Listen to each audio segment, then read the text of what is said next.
बिस्मिल्लाहिर्रहमानिर्रहीम। लाखों करोड़ों दुरूदो सलाम मोहम्मद मुस्तफ़ा सल्लल्लाहु अलैहि वसल्लम और आले मोहम्मद पर। मैं हूं उमर दराज गोंदल। दो डेवलपमेंट्स रात हुई हैं। एक डेवलपमेंट रात अचानक मुल्क से किसी को वापस बुलाया गया है, यह इंपॉर्टेंट बात है, लेकिन जो बयान जारी किया गया वो कुछ उससे बिल्कुल अलग था।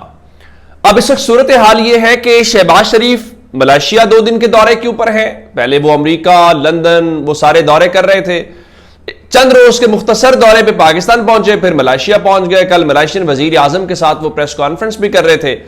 और आसिफ जरदारी पहले चीन के अंदर थे और चीन से वापस आए तो बताया गया कि वो निजी दौरे के ऊपर यूएई रवाना हो गए। जब वो सदर बने तो यूसुफ रजा गिलानी चेयरमैन सेनेट होने के नाते कायम मकाम सदर बन गए, तो मालूम पड़ा कि वो भी बाहर जा रहे हैं। तो फिर पता चला कि अब जो स्पीकर कौमी असेंबली है अयाज सादिक, वो कायम मकाम सदर बन गए हैं। तो ये जो बैरून मुल्क जाने वाला मामला था, ये सवाल तो पैदा हुआ कि ये हो क्या रहा है। अब रात को इस बारे में सबसे अहम खबर आती है और चूंकि कल शहजाद पराचा साहब ने खबर दी थी कि 1-2 दिनों में एक अहम फैसला मुतवक्के है, इसलिए लोगों का ध्यान इधर उधर लगाया हुआ है। ये टोपी ड्रामा है सिर्फ। अब ये इधर उधर वाली क्या बात है कि अवामी नेशनल पार्टी का इशू खड़ा हो गया, उनका जी हमें सिक्योरिटी नहीं दे रही। फिर उन्होंने कहा देखिए जी खैबर पख्तूनख्वा पुलिस ने कहा जी हमने ये एहलकार खड़े कर दिए हैं। फिर उनका नहीं जी ये तो हमारा घर ही नहीं है जो आपने खड़े किए। रात को फिर इमल वली खान जो हैं वो इस्लामाबाद के लिए रवाना हुए, तो मैंने कहा जी आज क्या हमें इंतजार करना पड़ेगा कि इमल वली खान की इस्लामाबाद में स्पीच, उसके बाद लाहौर में अज़मा बुखारी की प्रेस कॉन्फ्रेंस और उनके साथ पीपल्स पार्टी की प्रेस कॉन्फ्रेंस, तो एक पूरा माहौल। फिर खबर आई कि जनाब ये जो नून लीग की लड़ाई हो रही है पीपल्स पार्टी की, उसमें जो परसों शहबाज शरीफ साहब गए थे जाती उम्रा, तो उन्होंने नवाज शरीफ से कहा कि मरीम नवाज को बयानात से रोकें। तो उसके बाद जो पाकिस्तान पीपल्स पार्टी है वो भी सीज फायर करेगी। तो नई मशहूर भट्ट साहब की खबर के मुताबिक जो नवाज शरीफ है उन्होंने मरियम नवाज की हिमायत की और उन्होंने कहा कि देखिए बेजा तनकीद की गई और उस बेजा तनकीद के ऊपर उन्होंने रद्द-ए-अमल दिया। तो और मरियम नवाज ने पंजाब की नुमाइंदगी की है। तो उसके बाद कल फिर जरा सूरत हाल खराब हुई और शर्जील इनाम मेमन ने उसके ऊपर प्रेस कॉन्फ्रेंस की, जिसका मतलब यह है कि मामला थोड़ा अभी और गर्म होगा, क्योंकि मुस्लिम लीग नून ये तासुर दे रही है कि वो पंजाब का केस लड़ रहे हैं। मेरा ख्याल है कि सूबाइयत पंजाब में उस तरह से नहीं है। पंजाब के में अंदर कोई ऐसा सेंटीमेंट नहीं होता सिंध को लेके, खैबर पख्तूनख्वा को लेके, बलूचिस्तान को लेके, कभी ऐसी बात नहीं है। और मुस्लिम लीग नून माजी में जाग पंजाबी जाग तेरी पगनों लग गया दाग का नारा लगा चुकी है, लेकिन वो नारा भी पॉपुलर वक्त में अगर हुआ भी तो वो अपनी मौत आप मर गया। लोगों ने इस किस्म के नहीं। और आज के दौर में जब देखें उनके मुकाबले में कौन खड़ा है, उनके मुकाबले में इमरान खान खड़ा है, जो कौम की बात करता है, जो मेरे पाकिस्तानियों की बात करता है। इमरान खान पंजाब में भी उतना ही मकबूल है जितना इमरान खान खैबर पख्तूनख्वा में होगा, और खान साहब जितने खैबर पख्तूनख्वा में है उतने ही बलूचिस्तान में होंगे, उतनी कराची सिंध में होंगे। तो इस वक्त अगर कोई विफाकी लीडर पाकिस्तान में एग्जिस्ट करता है तो उसका नाम इमरान खान है। तो ये सारी जब सूरत हाल में नजर आई तो वो जो कहा जा रहा है कि 2 दिन में मुतवक्के, अब उन्हीं शहजाद पराचा साहब ने रात को खबर यह दी, उन्होंने बताया कि सदर पाकिस्तान आसिफ जरदारी को यूएई से वापस बुला लिया गया है।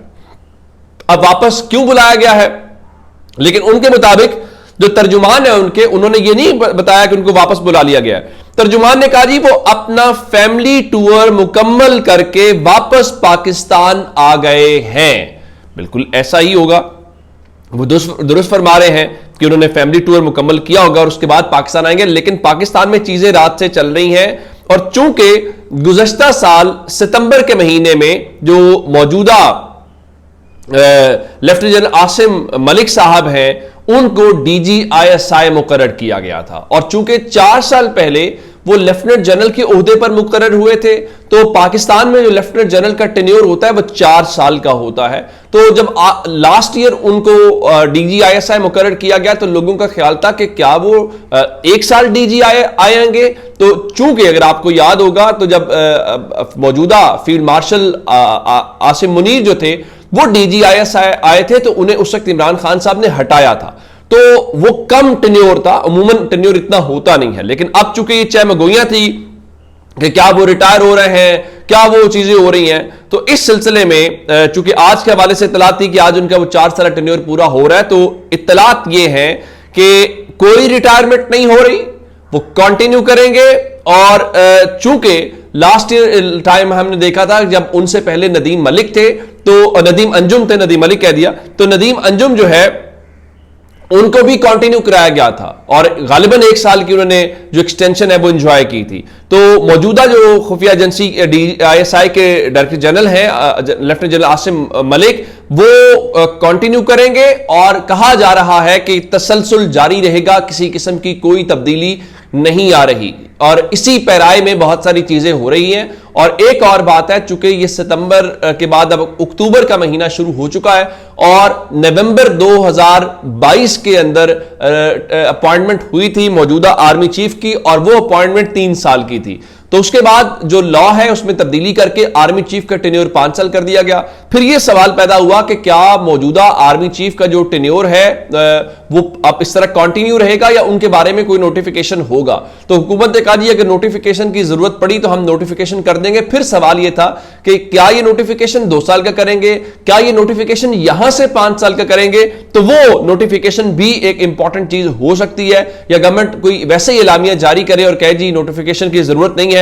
इस हवाले से भी चीजें थोड़ी सी इंपॉर्टेंट हमें नजर आ रही हैं। दूसरा एक चीज और है, रात को पाकिस्तान के साबिक जो एयर चीफ है air marshal retired Arshad Malik साहब, वो टीवी के ऊपर आए और वो अब दिफाई तज्जियाकार के तौर के ऊपर आए और उन्होंने रात को जो शहजाद हैं जियो वाले शहजाद इकबाल, उनके शो में बैठकर कुछ बातें की हैं। और अमूमन होता इस तरह से है, जब इस किस्म की कोई चीज आती है तो उसके पीछे खास मकसद होता है, और मकसद क्या होता है कि कोई ना कोई चीज खबर लाई जाती है या किसी ऐसी शख्सियत को लाया जाता है। उसमें कहा यह गया, उन्होंने ये कहा कि भारत की जानिब से किसी भी वक्त जो एक फॉल्स फ्लैग ऑपरेशन है वो हो सकता है और जिसका जो सारा मलबा है वो पाकिस्तान के ऊपर डाला जाएगा। इसका मतलब ये हुआ कि जो नरेंद्र मोदी ने मई के महीने में किया और मई के महीने में उन्हें बदतरीन शिकस्त का सामना करना पड़ा, तो जाहिर है वो उसमें से निकले नहीं है। तो अब उसको करने के लिए अपने लोगों के लिए, जिस तरह से हमने ये देखा कि उसका ये सर्वाइवल है पाकिस्तान के बारे में नफरत बेच के और पाकिस्तान के बारे में कोई ना कोई चीज करके, तो क्या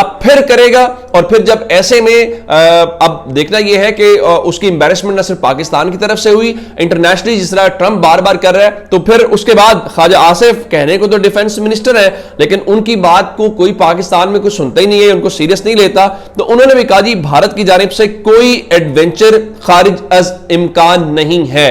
तो अगर अब इंडिया को इस किस्म की चीज करती है या बॉर्डर के ऊपर कोई ऐसी चीज होती है तो फिर मेरे ख्याल से सूरत हाल बिल्कुल डिफरेंट होगी, क्योंकि इस बार जो अरब मुल्क हैं उनको भी पोजीशन लेनी पड़ेगी। पहले तो हमारे जो अरब दोस्त हैं वो बड़े एक न्यूट्रल किस्म के पॉइंट ऑफ व्यू के साथ थे, वो इंडिया की बात भी सुन रहे थे, वो पाकिस्तान की बात भी सुन रहे थे। तो चूंकि अब पाकिस्तान और सऊदी अरब का एक दिफाई मुआहदा हो गया है तो अब उन्हें एक बड़ी वाज़ेह पोजीशन लेके बताना है कि वो क्या कर रहे हैं या वो क्या सोच रहे हैं और पाकिस्तान के बारे में क्या कह रहे हैं। अच्छा, 2-4 बातें और आपको बतानी है। एक, इमरान खान के वाले से जो तोशा खाना का 2 का केस है उसमें आज एक बार फिर समाअत है। उसमें 19 गवाहों के बयान और जिरा मुकम्मल हो चुकी है। आखिरी गवाह है जिनकी जिरा मुकम्मल होनी है, उसके बाद ये मामला अपने इख्तिताम को पहुंच जाएगा। और अलीमा खान साहिबा जो है उन्होंने आज बताया कि इन्होंने इसी हफ्ते, ये जो हफ्ता शुरू हो गया है, इमरान खान को तोशा खाना 2 के अंदर सजा देनी है, क्योंकि 16 तारीख को अल कादिर ट्रस्ट केस की इस्लामाबाद हाई कोर्ट में समाअत है। तो जाहिर है 16 भी दूर है, 16 का मतलब यह है कि भी पूरे 10 दिन है।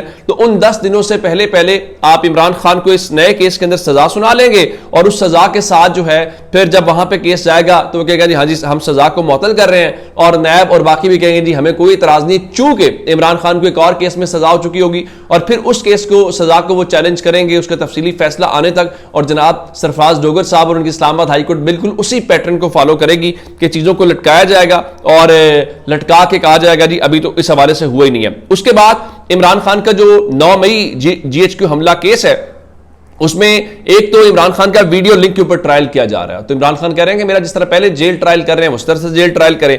इस सिलसिले में उन्होंने जो लाहौर हाई कोर्ट है उसमें एक दरखास्त दायर की थी और ये रावलपिंडी बेंच में ज़ाहिर दरखास्त लगनी थी, लेकिन आज इमरान खान की इस दायर दरखास्त के ऊपर समाअत नहीं हो सकी। बताया गया है कि जी जो डिवीजनल बेंच के जस्टिस सदाकत अली खान है वो रुखसत के ऊपर थे, तो अब उस वजह से ये समाअत मुलतवी हो गई है और इमरान खान की दरखास्त पर जो समाअत है वो अगले हफ्ते होगी। गो कि उन्होंने वहां पे जो इंसदाद दहशतगर्दी अदालत है उससे रुजू किया था, उन्हें ये कहा था कि आप इस मामले को डिले कर दें तब तक जहां तक कोई चीज नहीं आती, तो उनका नहीं इसको डिले नहीं किया जा सकता क्योंकि ये बहुत अटमोस्ट अटेंशन वाला केस है। और केसेस की क्या नोयत है, इमरान खान का कल जन्मदिन था, पाकिस्तान क्रिकेट बोर्ड ने उनको मुबारकबाद नहीं दी, पूरी दुनिया ने इमरान खान को मुबारकबाद दी। उसके बाद हमने ये देखा कि इमरान खान के हवाले से मुख्तलिफ जो लोग हैं वो सालगिरह मनाने के लिए अडियाला जेल के बाहर गए, जिस तरह जमान पाक में रजाकारों ने मनाई। तो इत्तलात के मुताबिक जो 7 कारकुनान हैं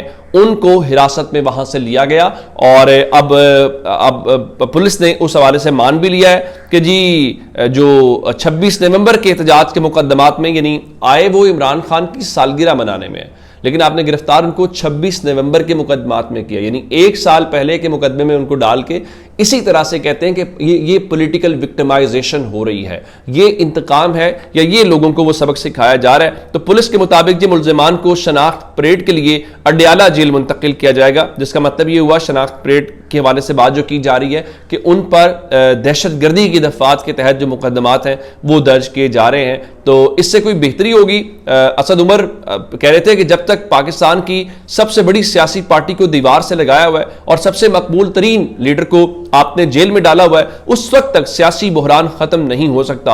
हुकूमत को पहल करनी चाहिए ताकि ये बहरान खत्म हो, लेकिन हुकूमत पहल क्यों करेगी? क्योंकि हुकूमत ये समझती है कि ये बहरान चलेगा, ये क्योस बरकरार रहेगा, ये लड़ाई जारी रहेगी, तो इसी लड़ाई के अंदर तो उनका मफाद है, इसी लड़ाई के अंदर तो सर्वाइवल है। और हम ये एक्सपेक्ट कर रहे होते हैं कि गवर्नमेंट बड़े दिल का मुजाहरा करेगी, वो कहेगी हाँ जी इमरान खान साहब आप एक कदम आगे बढ़े, एक कदम हम आगे बढ़ते हैं तो इस मसले का हल निकाल लेते हैं। ये हमारी गलत फहमी है।